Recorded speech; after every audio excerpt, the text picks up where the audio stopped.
என்னன்னு யார் போன்ல? அது ஒன்றும் இல்லைம்மா, அந்த சேல்ஸ் கேர்ள்ஸ்மா. அந்த இடமெல்லாம் வேணுமான்னு கேட்பாங்கல்ல, இந்த தாம்பரத்தில் இடம் வேணுமா, செங்கல்பட்டில் இடம் வேணுமான்னு கேட்பாங்கல்ல, அந்த மாதிரி ஒரு சேல்ஸ் கேர்ள்மா.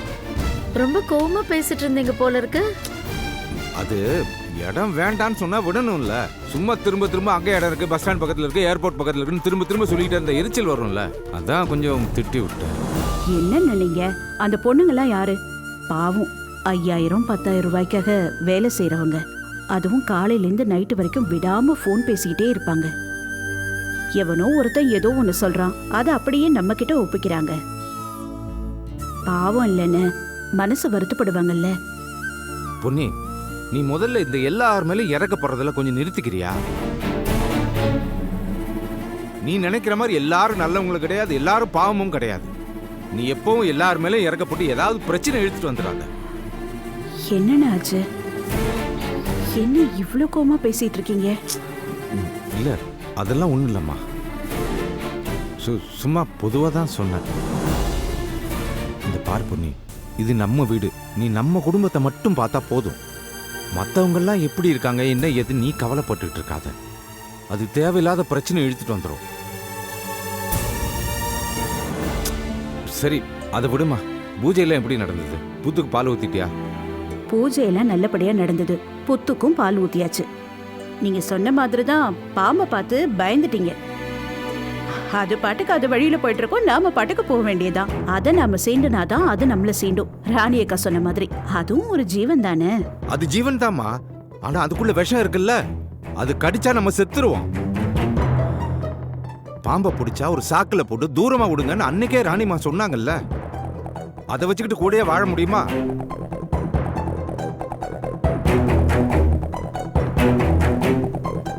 என்னன்னு எப்பவும் சிரிச்சு சிரிச்சு பேசிட்டு இருப்பீங்க, இன்னைக்கு என்னமோ புதுசா கோவமாவே இருக்கீங்களே. அதெல்லாம் ஒண்ணும் இல்லம்மா. அந்த போன்ல பேசின பொண்ணு ரொம்ப கோபம் உண்டாக்கிருச்சு போல. வா பொண்ணி போலாம். உங்க அண்ணன் கோபம் குறைஞ்சதுக்கு அப்புறம் நாம வரலாம்.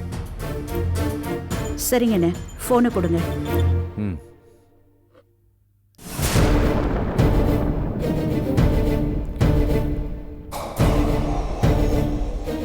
இப்ப பேசின பேச்சுக்கு இனிமே இந்த புஷ்பவல்லி இந்த பக்கமே வராம இருந்துட்டா பிரச்சனை இல்லை.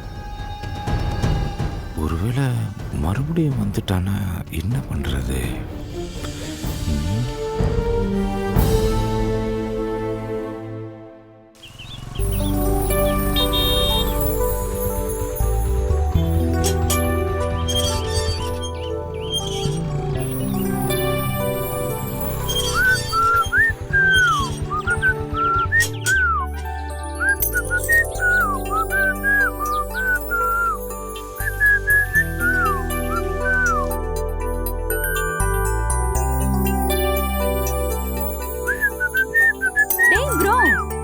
புது பேண்ட் ஷர்ட் ஆளே கலக்குற சந்துரு. இப்ப சாருக்கு புது சைக்கிள் வேற. சைக்கிளா? சைக்கிள் வந்துருச்சா? எங்க? ஃபர்ஸ்ட் கூலிங் கிளாஸ் கழட்டு. கண்ணு என்ன பின்னாடியா வச்சிருக்க? போய் வெளியில போய் பாரு போ. ஹே,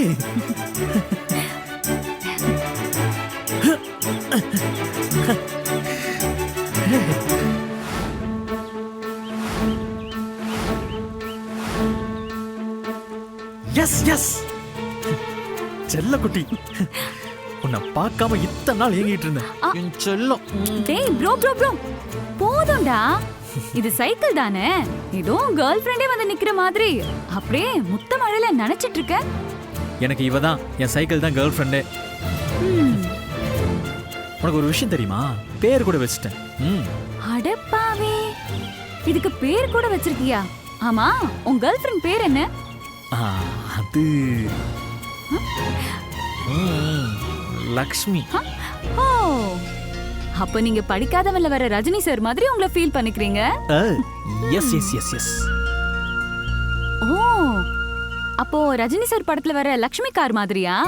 ரஜினி சார் படத்துல லக்ஷ்மி ஸ்டார்ட் ஆக இன்ஜின் இருக்கும், ஆனா இதுல தான் இன்ஜினே இல்லையே.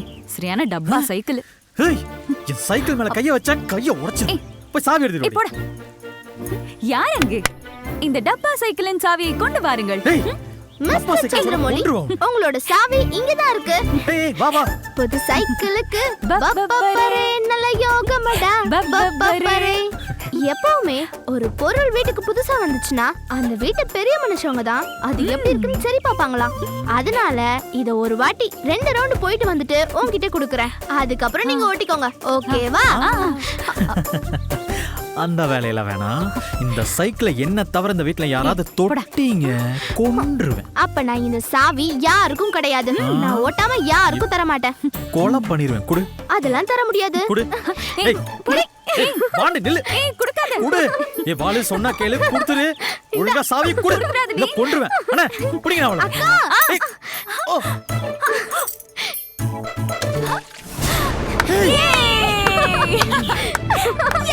சாவி சாக்கடையில விழுந்துருச்சு. என்னடா லக்ஷ்மியை இன்னைக்கே சாக்கடையில குளிப்பாட்டுறாங்க?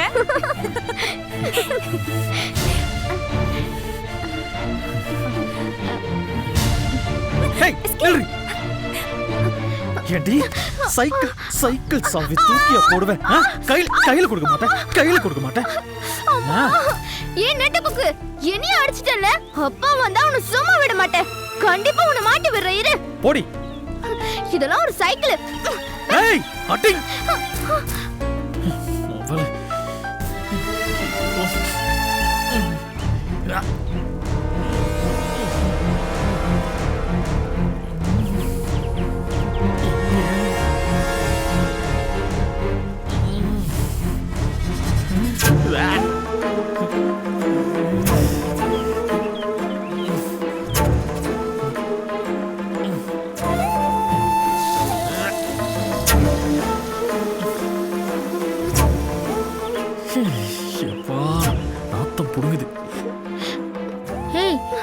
போய் ஏன் அழற?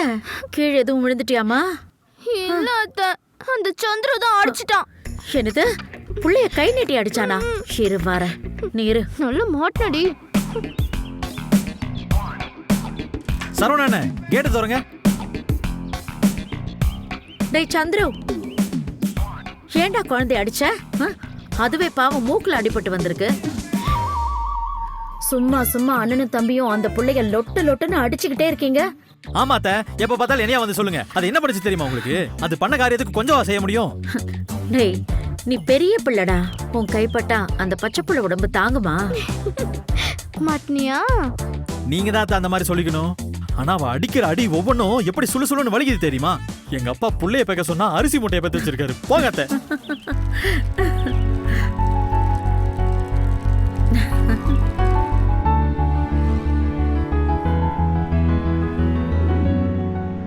யா பாப்போம். சார், என்ன இது? சார் லெட்டர் கொண்டு வந்திருக்கேன் சார்.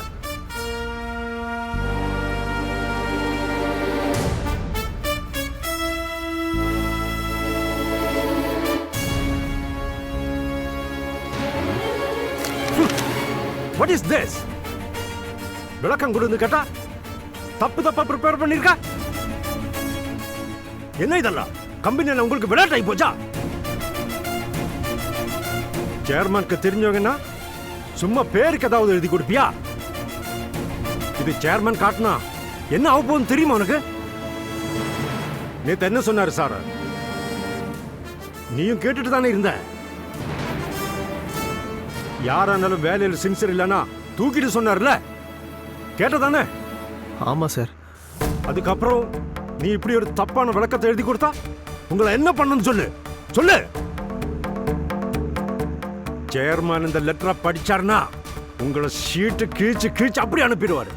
சார் ப்ளீஸ் சார், வேணாம் சார். நான் என்ன நடந்துச்சோ அப்படி எழுதி கொண்டு வந்திருக்கேன். இனிமேல் அலட்சியா இருக்க மாட்டேன்னு எழுதி கொண்டு வந்திருக்கேன் சார். இதுக்கப்புறம் இருக்கிறது இருக்கட்டும். இப்ப நீ பண்ணன வேலையால வருஷத்துக்கு 4 கோடிக்கு மேல நம்ம கையை விட்டு போயது போல இருக்கு. எவ்வளோ? 4 கோடி, 4 crores. இவ்வளவு பெரிய அமௌண்ட உங்க அப்பா கொடுப்பா?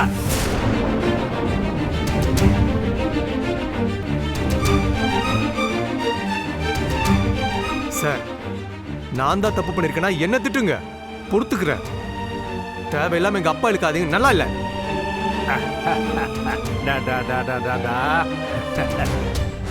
வாங்கின சம்பளத்துக்கு பொறுப்பா வேலை பார்க்கறன்னு கிடையாது. ஆனா ரோஷம் மட்டும் பொத்துக்கிட்ட வந்துரும். நீ சரக்கை ஹோல்ட் பண்ணணும்னு சொல்லிட்ட. டெல்லிக்காரன் டென்ஷனா இஷ்டத்துக்கு எகிறான். நீ பண்ண வேலையால தில்லிக்காரன் திட்டெல்லாம் நான் தான் வாங்கிட்டு இருக்கேன். சொல்லு, முன்னால கிளைண்ட் கிட்ட நான் திட்டு வாங்கணுமா?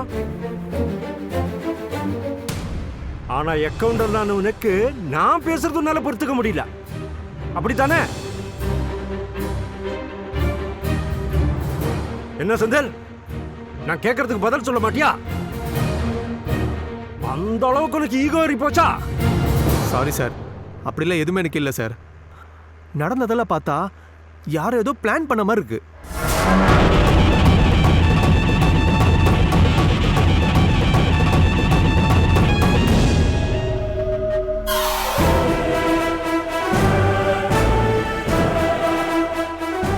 என்னென்னமா பேசுற செந்தில்? என்ன அறிவோட தானே பேசுறிய? அப்ப அக்கவுண்ட்ஸ் மேனேஜர், கேஷியர் எல்லாமே சேர்ந்து பிளான் பண்ணிட்டு இப்படி பண்றேன்னு சொல்றியா? அப்படித்தானே? எதுக்காக அவங்க அப்படி பண்ணணும்? அப்ப நானும் இதுல கூட்டாளின்னு சொன்னாலும் சொன்ன போல இருக்க. உனக்கு இப்படி பேசுறதுக்கு அசிங்கம் இல்லையா? இதுக்கப்புறம் உங்களோட பேசுறதுக்கு அர்த்தமே இல்ல. இந்த நடந்த பிரச்சனைக்கு நீ கொடுத்த எக்ஸ்பிளனேஷன் கரெக்டே இல்ல, சஃபிஷியன்ட் இல்ல. இது சின்ன பிள்ளைத்தனமா இருக்கு. So, I am suspending you for 15 days.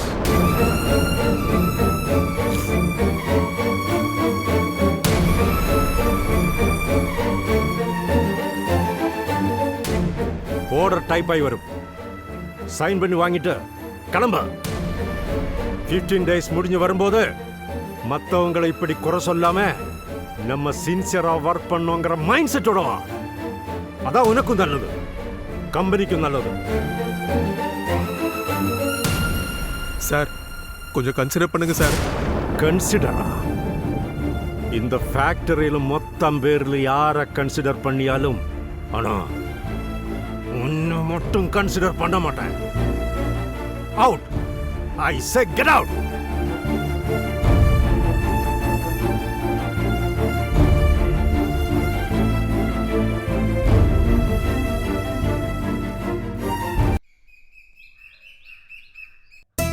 Bhuvana, சீக்கிரம் ஒரு காஃபி எடுத்துட்டு வாமா. வந்துட்டேன்பா. இந்தாங்கப்பா.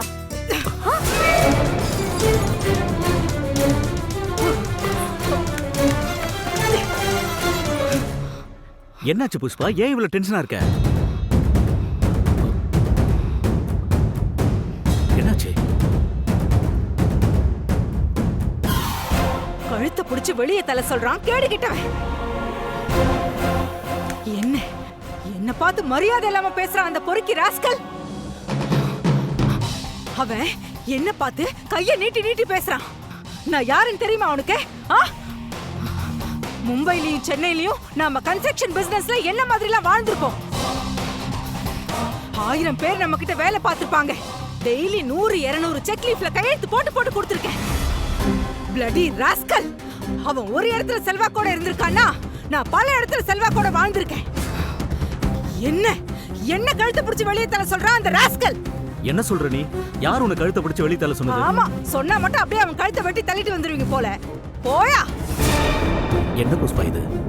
என்ன பிரச்சனைனாலும் எனக்கு ஆதரவா நீயும், உனக்கு ஆதரவா நானும் தானே இருக்கணும். யோ, நானே அவமானப்பட்டு அசிங்கப்பட்டு வந்து நின்னுட்டு இருக்கேன். இப்பதான் ஆறுதலா இருக்கேன், பக்கபலமா இருக்கேன்னு பேசிட்டு இருக்கேன். போயா. அம்மா, அந்த வீட்டுக்கு போக வேண்டான்னு உனக்கு அப்பவே சொன்னல. சொல் பேச்சு கேட்காம போயிட்டு வந்துட்டு இப்ப எங்க கிட்ட கோவப்பட்டா என்ன அர்த்தம்? ஏய், அம்மானு பார்க்காம எதிர்த்து பேசின அரைஞ்சு பல்ல கட்டிடுவேன். உன் அம்மா ஒரு இடத்துக்கு போய் அவமானப்பட்டு வந்திருக்கேன், அவளோட சேர்ந்து நிப்போன்னு இல்ல. ஆளாளுக்கு அப்படியே அட்வைஸ் பண்ணிட்டு இருக்கீங்க. எனக்கு என்ன செய்யணும்னு தெரியும். யாராவது உங்க அட்வைஸை தூக்கிட்டு வந்தீங்க, தொலைச்சிருவேன் தொலைச்சி. என்ன புஷ்பா, உனக்கு சப்போர்ட் பண்ணாம நாங்கெல்லாம் வேற யாருக்கு சப்போர்ட் பண்ண போறோம்? எவ்வளவு கஷ்டம் வந்தாலும் எல்லாத்தையும் தாங்கிக்கிட்டு இந்த வீட்டை வழி நடத்துறது நீ தானே. இப்ப என்ன பண்ணணும் சொல்லு. ஏய் போனா, இனிமே அந்த பொண்ணுக்கு ஃபோன் பண்ணி பேசுற வேலையெல்லாம் வச்சுக்காது. இந்நேரம் அந்த ஆளு நம்மளை பத்தி எல்லா விஷயத்தையும் அந்த பொண்ணுகிட்ட போட்டு கொடுத்துருப்பான். இனிமே அந்த பொண்ணி சுதாரிச்சிருவா. அதனால இனி ஒரு வார்த்தை கூட அந்த பொண்ணுகிட்ட பேசாத. நம்மள நரகத்துல இருந்து வெளியே கொண்டு வர சாவி அந்த பொண்ணிக்கிட்ட தான் இருக்கு. நம்மளோட விமோச்சனம் அந்த ராஜாராம் சம்பாதிச்சு வச்சிருக்கான் பாரு பணம், அதுலதான் இருக்கு. ஆனா அந்த விநாயகமும் விசாலமும் இருக்கிற வரைக்கும் நாம அந்த வீட்டு வாசல்ல கூட கால் எடுத்து வைக்க முடியாது. முதல் வேலையா அந்த விநாயகத்தையும் விசாலத்தையும் அந்த வீட்டை விட்டு துரத்தி அடிக்கிறேன். அதுக்கப்புறம் அந்த வீடு படிப்படியா நம்ம கைக்கு வரும். அது வரைக்கும் நான் என்ன சொன்னாலும் ஏன்னு கேள்வி கேட்காம பண்ணுங்க. அது ஒண்ணுதான் நீங்க பண்ற உதவியா இருக்கும். செய்வீங்களா? மா கண்டிப்பா செய்வோம்மா.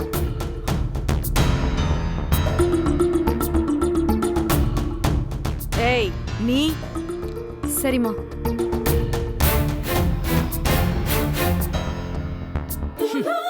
இனி நான் ஆடுற ஆட்டத்துல எனக்கு எதிரா அங்க யார் இருந்து ஆடுறாங்கன்னு பாக்குறேன்.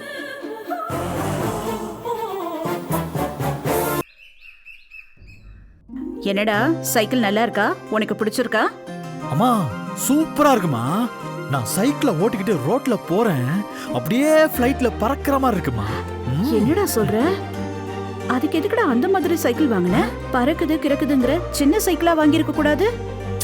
ஐயோ அம்மா, மக்கம்மா சொல்றதே சரியா கேக்குறது இல்ல. அவ்வளவு ஸ்மூத்தா போகுது ரோட்ல அப்படின்னு சொல்ல வந்தேன். ஓ அப்படி சொல்றியா? சரி சரி, எதுவா இருந்தாலும் பத்திரமா ஓட்டு. அதெல்லாம் நான் பத்திரமா போவேம்மா.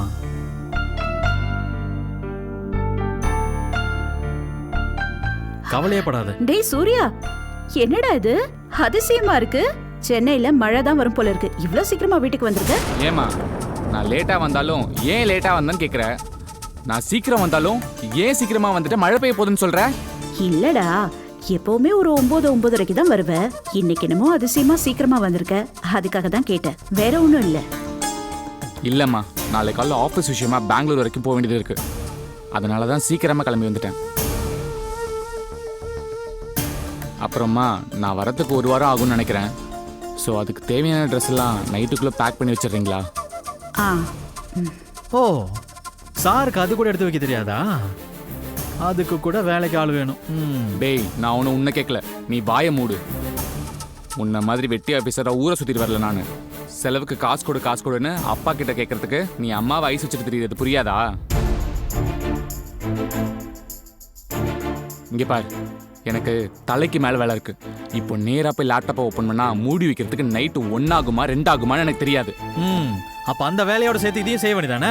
உனக்கு காலையிலேருந்து நைட்டு வரைக்கும் பணியோட செய்தா எங்கள் அம்மா இருக்காங்களா? உனக்கு வேலை பார்த்து தான் எங்கள் அம்மா ஓஞ்சு போயிட்டாங்க தெரியுமா? இங்கே பாரு, உன் வேலையை நீ தான் பண்ணணும். உன் ட்ரெஸ் எடுத்து வைக்க உனக்கு கஷ்டமா இருக்கா?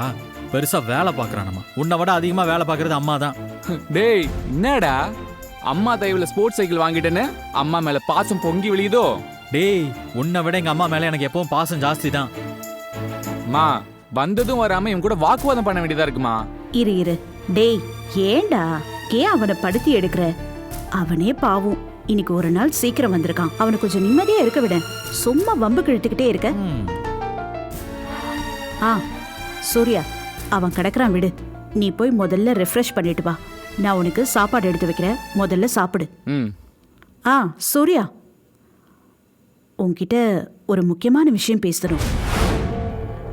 இப்ப இல்ல, நீ ஃப்ரெஷ் அப் ஆயிட்டு வந்துரு. அம்மாவும் வேலையெல்லாம் முடிச்சிட்டு வரேன். ஓ ரூம்லயே உட்காந்து பேசலாம்.